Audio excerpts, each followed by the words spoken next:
In today's video, I'm going to go over step-by-step instructions on how to install a wire controller on a Samsung Quantum 2.0 high wall system. Before me, I have two options. On the left here, I have the advanced wire controller, and on the right, I have the premium wire controller. In addition to the wire controller, you will also need the sub-PCB. The sub-PCB kit will include the sub-PCB, the mounting bracket for the sub-PCB, and a wiring harness along with instructions. In addition to the wire controller and the sub-PCB, you're going to need some communication wire to go from the wire controller to the sub-PCB in the high wall unit.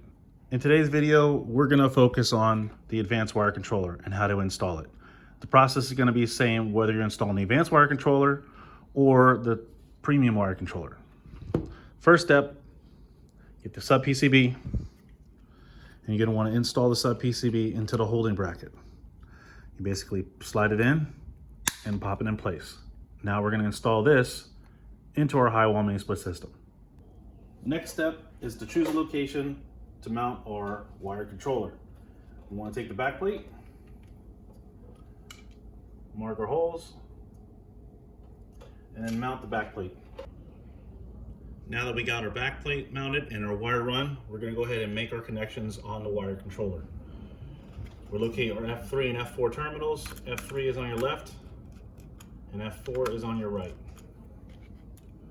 Be sure to color coordinate your wiring so that way it coincides at both the controller and the indoor unit.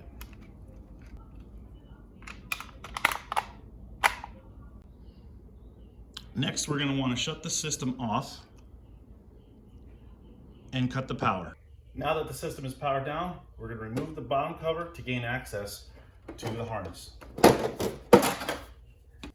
Next, locate your accessory harness inside the Quantum 2.0 system and plug in your adapter harness.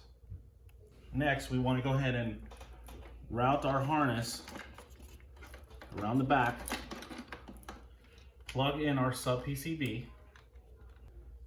Now we're going to want to look at these two indentations on this black bracket. And we're going to line them up with these two hooks so we can mount our sub-PCB. Once we got our sub-PCB mounted, we want to locate our F3 and F4 wire. If we additionally want to install an overflow safety switch, we would cut this harness off and hook up our overflow safety switch to this white and black wire. Today we're not going to do that. We're only going to focus on these F3 and F4 wires. Now that we have our communication wire, we're going to go ahead and take wire nuts and we're going to go ahead and make our F3 and F4 connections.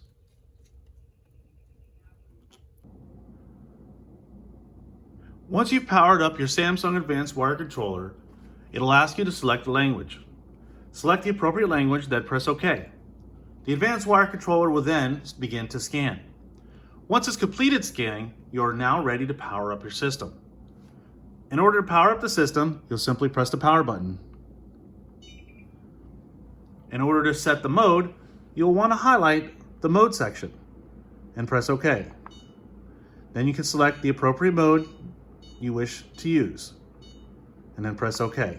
It'll confirm by saying cool mode selected, and now you can select your temperature.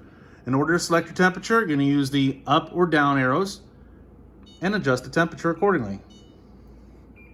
Now you've successfully installed a Samsung Advanced Wire Controller.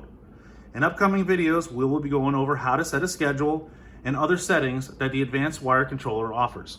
I hope you enjoyed watching. Stay tuned for more.